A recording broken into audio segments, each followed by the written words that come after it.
I don't know about you, but I download a lot of apps. I get excited at the time, but then forget to use them. Today's guest has created a cool app and raised a lazy 5.6 million US dollars. I just hope I remember to use it. Well, I said, welcome to a small business marketing show where successful small business owners share their souls to take your marketing straight to the lead. Now, here's your host, Mr. Tim Reid. Welcome back, listeners, to another episode of Australia's #1 marketing show. I'm your host, Timbo Reid, but you, so much more importantly, are a motivated small business owner ready to crank out some great marketing. And that is exactly what we do around here, thanks to our very good sponsors, Netregistry, who get your online marketing sorted over at netregistry.com.au, and new sponsor today, Audible, who has more than 180,000 audiobooks available right now. You can grab one for free over at audibletrial.com/SBBM. Righto, big show today. As usual, when isn't it a big show? I mean, seriously, that's why we kind of do this. It's got to be big. It's small business, big marketing. I have a fireside chat with Christian MISCHLER. He has created an app that is taking the last minute, and I mean very last minute, travel market by storm. We have a little check-in very shortly, see how your week's been. Plus, I share a very helpful marketing quote from the great and late Zig Ziglar. That'll get you up and about. As per usual, there is marketing gold, G-O-L-D, dripping from the ceiling of Small Business Big Marketing's HQ. So let's get stuck right in. Get on Timbo's mailing list over at smallbusinessbigmarketing.com. So, how's your week been? Hope it's been a good one. I've had a good one. I've done lots of travel this week. I have delivered 3 keynotes, 2 in Adelaide, Radelaide, as the locals call it, and 1 in Melbourne. Thanks to everyone who was in the audience, and particularly those who came up and said hi and said, I listened to your show, Timbo. Love that. Got my show reel done. Version 2 of my show reel, which every speaker needs. If you're thinking of speaking, you need a show reel showing yourself in action. Big thanks to Mike over at videolabs.com for putting it together to me. If you want to check it out, you can find it at timreid.com.au. I will be hawking that around to all the speakers' bureaus who want to watch it. It's only a couple of minutes long. Worth a watch. Finished my slide deck too for my keynote. New slide deck. So, yeah, it's nice to have some new stuff.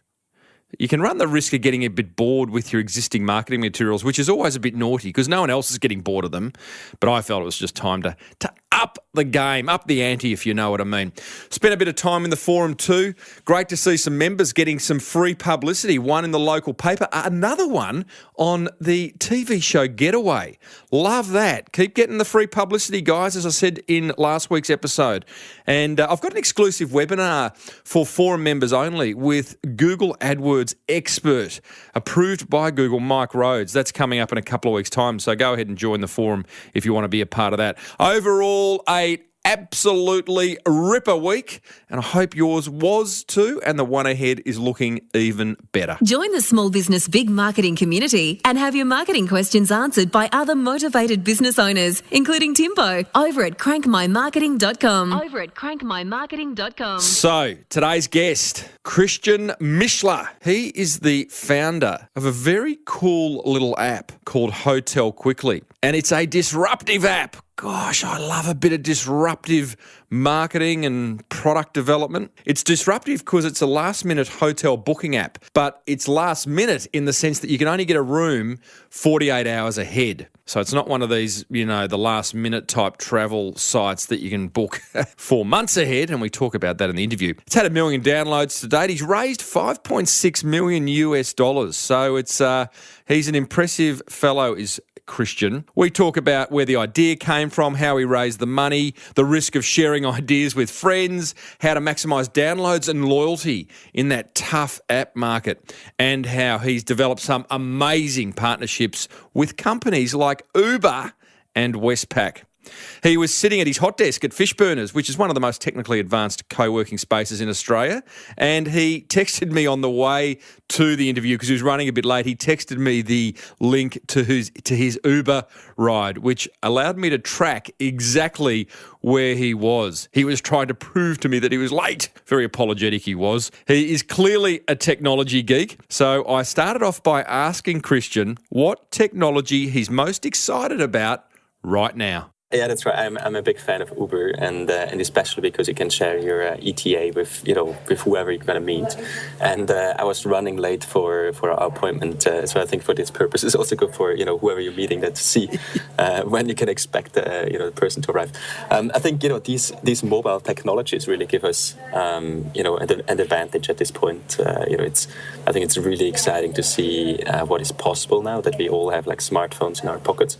But it's for transportation as with Uber, or whether it's for hotels as with Hotel Quickly, or there's so many applications that you can now use on the go and are only possible because we all have smartphones. I think that's very, very exciting. Do you get a sense that we're just scratching the surface? In many markets, definitely are. I think there's a lot of different business opportunities out there still that haven't really been touched upon. Many of the applications that I see, or also the mobile websites, are really just a mobile form of their web version, and not many actually are taking into account all the different features, technologies that you can use with a smartphone, be it location-based, or be it the immediacy that you get from being on a smartphone. And I think there's a lot more possible still, and also the reason why if there's something really capturing the space, gets valued at crazy valuations. I want to talk valuations in a minute because you've raised some significant capital for Hotel Quickly, but I get the feeling, particularly in Australia, and you travel the world, so I'd be interested in your perspective, but I feel like Australian small businesses like vets, plumbers, accountants haven't really embraced apps in particular. Do you find that's the case in other parts of the world? I think not yet, and I think that's probably a space that can be explored for small business owners as well. One should be mindful that it's fairly expensive, though, to not only develop the application and maintain the app, but then also to acquire customers. And I think many of the applications that now are successful are purely there because they're mobile. It's a market model, maybe.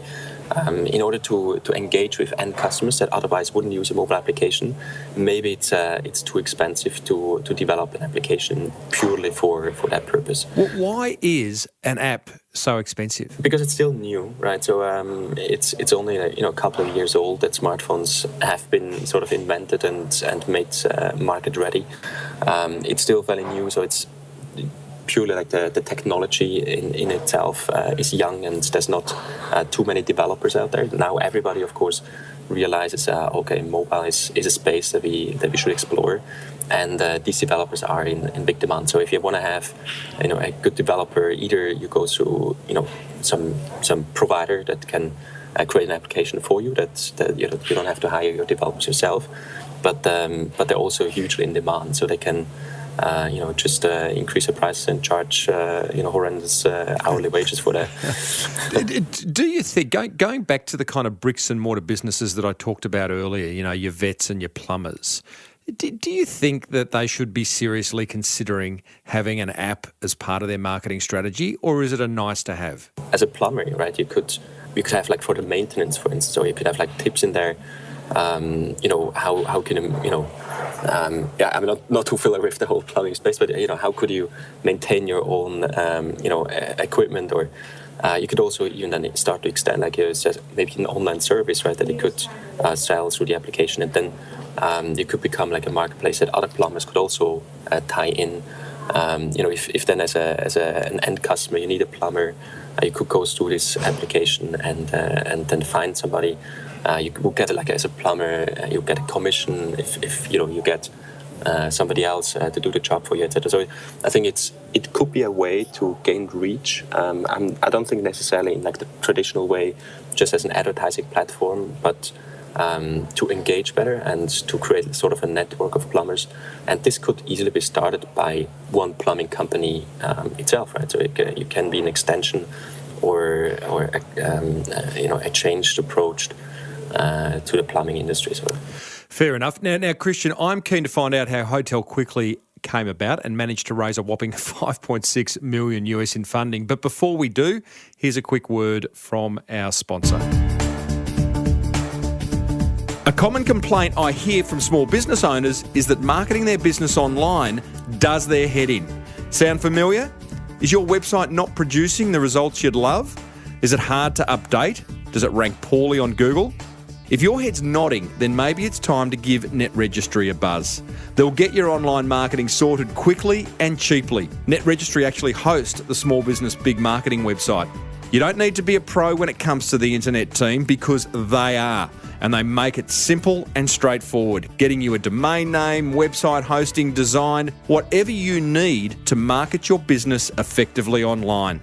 Visit netregistry.com.au or call them on 1300 638 734 to get your online marketing sorted today. And tell them Timbo sent you. Follow Timbo on Twitter @Timbo Reid. That's REID. He loves a good tweet. So, Christian, where'd the idea come from for Hotel Quickly? I was based in Asia, actually running a different business, and for that different business, I was traveling a lot. So I was living in Thailand, I was based in Singapore, I had a team in Vietnam, in Portugal, in Colombia. So I was traveling a lot, and I was always traveling last minute. And then I came across this concept of last-minute hotel bookings through mobile applications. But I need this. This is exactly how I travel. I always have my smartphone in my pocket.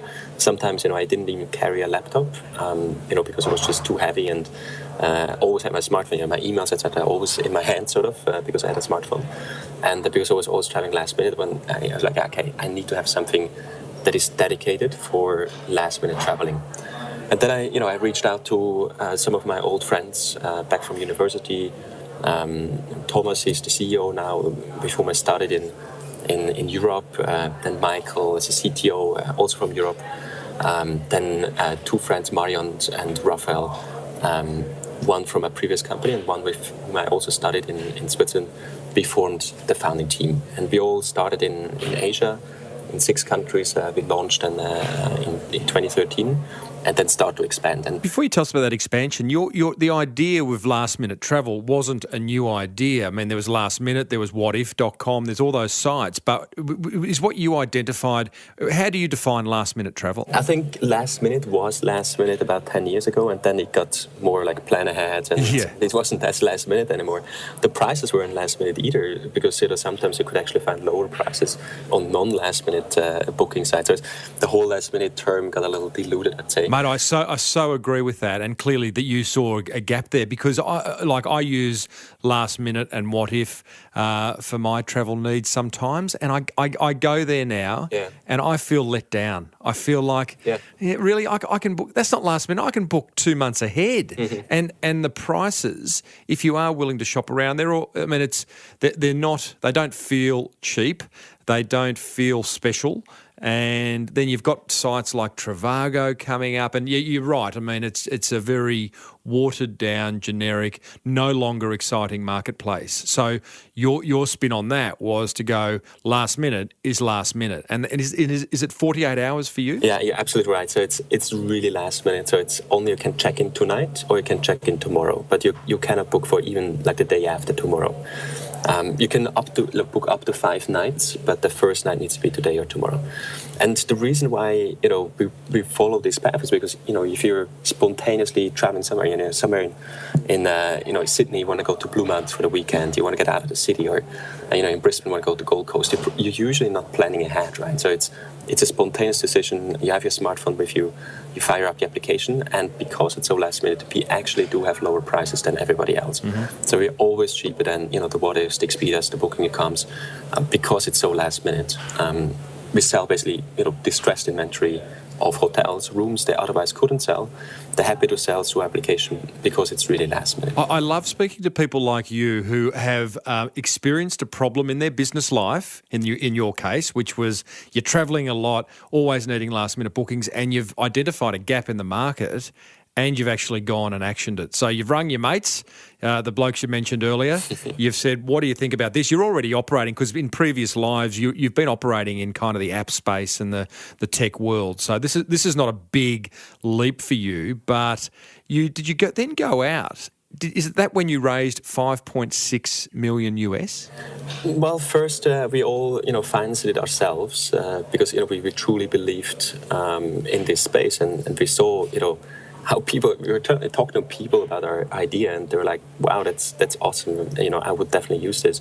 So we had a lot of confirmation early confirmation from the market. Asking people, it's a two-edged sword, yeah, because you can ask people and they go, "Yeah, that sounds unreal. I'd use that," and then you launch it, and it's like, "Oh, gee, you could." It's pretty quiet out there, but so there's that balance of like listening to the people that you've asked and actually using your gut instinct? That's absolutely true. And I think many people, especially if they're friends, they probably wouldn't tell you, that's the most ridiculous idea I've ever heard, and please don't do this. They're not friends. So, I think on the one hand, you should ask people and, also ask people that are completely independent, like, hey, would you use a concept like this? If it were available, what would stop you from using it, and what would be like the necessary feature in order to make you use it, etc. So these kind of questions. But then also observe the market, like what are the trends, what are the fundamentals, and is everything leading into this direction? And obviously we see like a huge growth in like smartphones, in travels, and the last minute segment. Everything is getting more immediate. The Uber concept, it's globalizing and adapting all of the market. So this mobile-first approach also was one of the big trends. So we saw a lot of confirmation in the market early on. And, then we first financed it ourselves, but then about 4 months after we've launched, we had our first fundraising round, and we closed a bit more than $1 million there. And then we had a second round in summer last year, which really helped us fuel the expansion to new markets. Tell us about the pitch then, because I'm sure you've probably listened to the podcast Startup, and and to Alex's pitch to one of the guys from Google, and he completely stuffed it up. And good on him for putting that to air. How'd you go? What was your? Did you get your pitch down to 10 words and a elevator ride? No, it's actually because I've been a consultant in a previous life. It was a very extensive pitch deck with all the fundamentals, with all the numbers, with all the trends and historicals and the growth in the future. It was like an extremely extensive pitch deck in the first round. It was like 70 or 80 slides, and then it was completely over-dimensioned. But then in the second round, we really broke it down onto the essentials, and we had like 12 slides only, purely basically showing what was the historical growth, what do we need the money for, and how can we accelerate with this money. And it was a story compelling enough then to get investors on board. So you did a whole lot of work, 70-page slide deck in the first round, serious slide deck in the second round. When the investors finally came on board, what did they say that tipped them over the edge? I think the story speaks for itself once you have traction. I think the hardest part to raise money is when you have an idea, or at best you have a product, but you barely launched. Then to convince somebody to put down some money and believe in you. And I think the belief aspect of it is most important. So they really need to trust you as a person, the team. They need to, of course, to understand the markets and see, okay, in our case, within travel, there's a big opportunity, but they really need to trust you with their money and think, okay, if I give this guy some money, he will make more money for me than if I give that money to somebody else. And I think this is really a sales pitch of yourself as well. Of course, the idea is important, but at the end of the day, with any business, it's the execution. And if you deliver better than anybody else in your space, then you will make more money for your investor. And that's what the investor is looking for. Yeah, okay. Well, that would have been a good moment when that money started coming in. But you've given away, I imagine, a fair portion of the farm in order to do this. Yeah. You've all retained some ownership. So you launched in 2013. So what you're about 18 months into Hotel Quickly, yeah? It's already 2 years. So it was early 2013. So it's about 2 years. So we launched in 6 countries. We expanded then very quickly to new markets. We're currently in 15 countries, more than 200 destinations. We're now reaching 1 million downloads, so it's growing very quickly on all fronts. 1 million downloads of what? 1 million downloads of the application. So it's per month, per year? Yeah, all up in total. Are you happy with that? Yeah, it's we're exceeding actually our expectations in many markets. Some markets are a little slower than others. but in many markets we're actually growing faster than others because it's not a game, right? That people just download and play and then uninstall again. It's really we acquire customers that then make transactions through our application. So here's the thing, and I'm sure many people listening will nod their head when I say we all download lots of apps onto our smartphone, and then if you were to actually go through them and say, which ones do you use on a regular basis? Let's say at least every week. I reckon for me, it would be 10% of those apps. How have you overcome the marketing challenge of how are you getting people to download? And then how are you getting people to become loyal users? That's one of the biggest challenges right there. I think that's especially because of the nature of our business, because you just don't need a hotel on like a daily basis. So that's, to download, people to convince people to download the application, that's fairly easy because it's a really nice looking application. We have always cheaper prices than everybody else. So if you have a couple of these benefits and one might go like, okay, that sounds reasonable. It's a free download. You install the application and you have a browse. But then the big challenge is that we don't end up in some folder on the third screen of your smartphone and then people just forget about us. But then once they really happen to be in the situation and they miss a flight, for instance, and they need spontaneously, unexpectedly, they need a hotel room, that we're there and top of mind, and the user who has the app installed and realize, instead of going to Google or to what if or Expedia, I go to and open my Hotel Quickly app.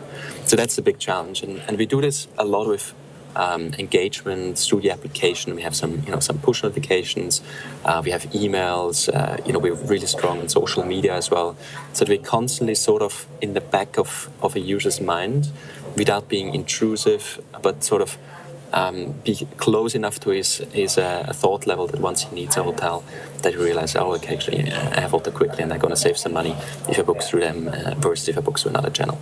Okay, so going back to the marketing of Hotel Quickly, because this fascinates me. Like, how are you getting? Have you gone and blown 5 million of that 5.6 million on ads? On what have you done? I think if we would have done that, probably would be like 2 million downloads, and now we would be heading the wall. But no, it's basically with the funding. We put a lot of these funds into product development because the app needs to be better than other travel applications. It needs to be like a really smooth, a really slick experience when you want to book a hotel, especially if you're stuck at the airport, you miss a flight at 2:00 in the morning. It needs to be like so flawless that at least you take a little bit of the pain away. So we put a lot of effort into app development, and then marketing is a lot about creating partnerships as well. So we work with a lot of banks, airlines. Uber, for instance, is one of our partners as well, with telcos, to close partnerships that are mutually beneficial, not only for the partner and us, but also for the traveler. So we create packages. You get extra discount on Uber if you have all the Quickly app, or you have your Westpac bank account, because you have a credit card of Westpac. You also get extra discount on Hotel Quickly. Things like that, so that we create benefits on both sides.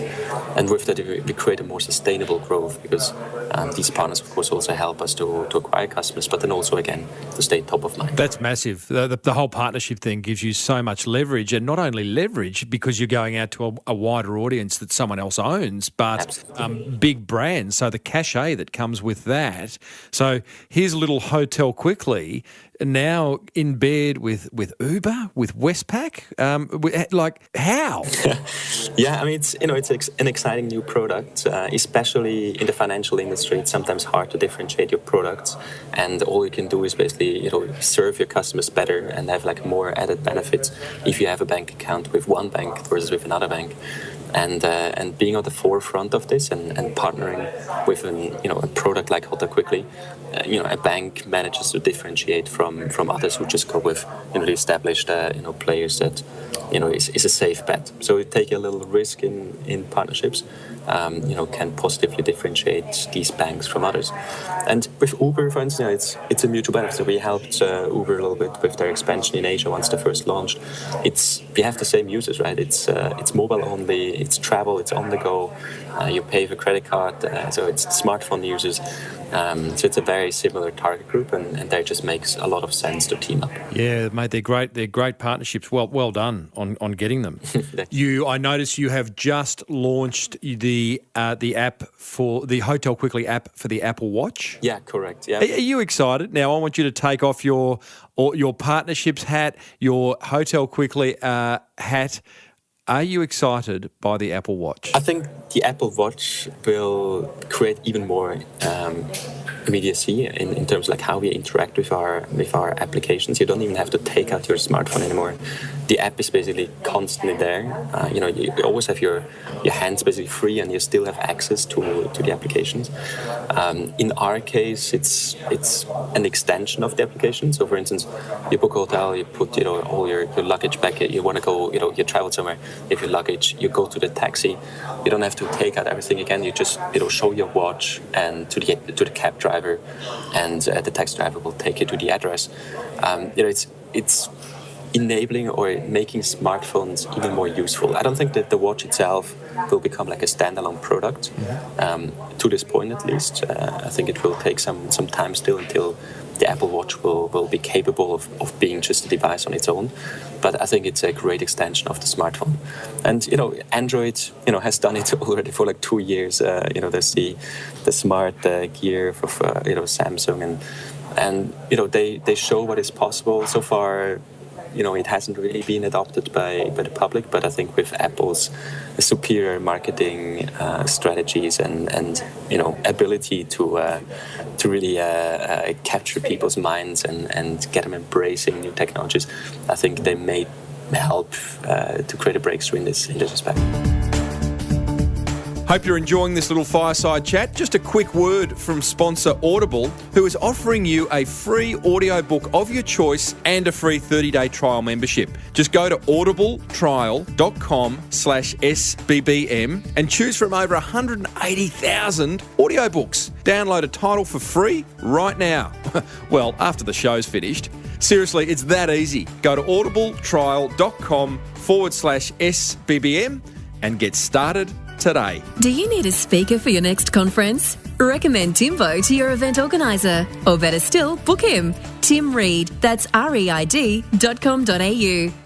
Lastly, Christian, and thanks for sharing all these insights, what copycats must have come on relatively quickly? How quickly did they appear, and how do you manage them? There have been 2 or 3 competitors in the same space in Asia. The thing is, Hotel Quickly looks very simple from the outside, and it's a mobile application. You list a couple of hotels and you book them through the app. It looks simple to copy, but there's a lot of work, a lot of intelligence in the back that is required in order to make it work. The integration with the hotels. You need to have a sales force signing hotels and maintaining relationships with these hotels. The whole engineering team, marketing team. So it's a costly business to build up. That's also the reason why we've raised this amount of money. And all these copycats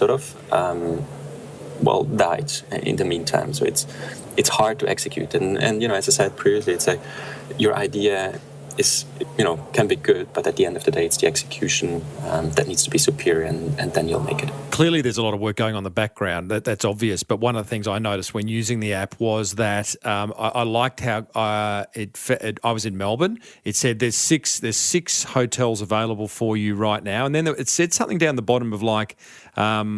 You might be able to help me with a copy line here, but it was like, are you surprised that there's only 6 or something to that effect? And yes, it's exactly what I was thinking, because I was in that kind of what if kind of mindset where there's 600. And then I click on that and it says there's 6 because, you're selective. You have gone and visited each one of those hotels. You are happy to put them forward. So not only is there a lot of technical work going on in the background, it sounds, or at least it feels like you've got people on the ground checking things out. Absolutely. For us before we arrive. I think with the whole what ifs and Expedia's, it's a great product for the web. You have all information available. It creates transparency. You can filter for whatever.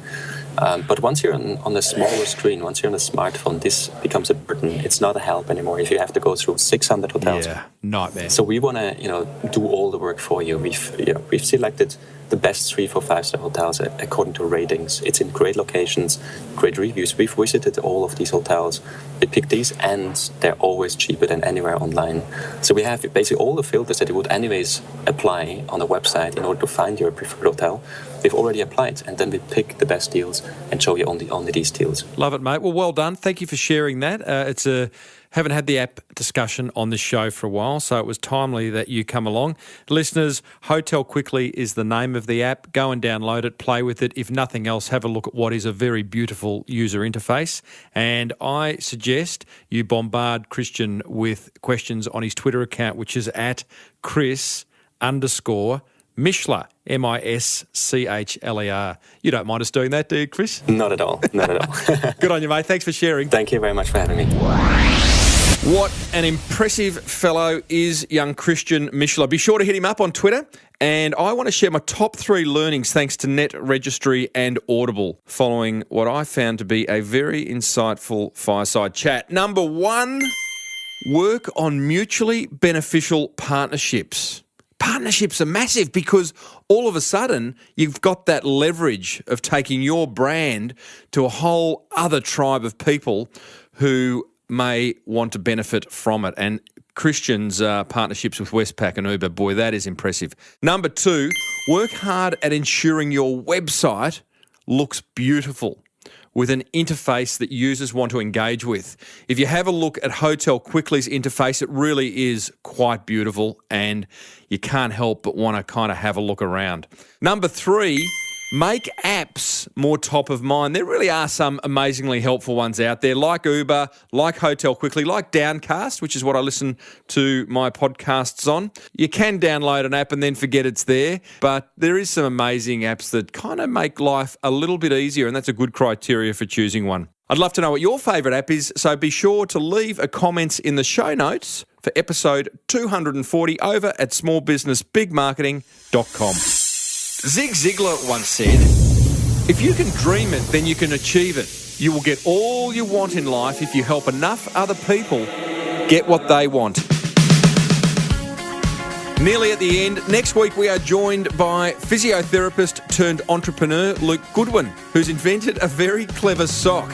I know, who would have thought we needed a clever sock? If you're serious about taking your business to the next level, then join hundreds of motivated business owners inside the Small Business Big Marketing Forum over at crankmymarketing.com. Be sure to hit me up on Twitter at Timbo Reid, that's R-E-I-D, and be sure to use Netregistry to get your online marketing sorted. And don't forget to grab your free audio book over at audibletrial.com/SBBM. Until next week, I'm Timbo Reid. May your marketing be the best marketing. Bye for now.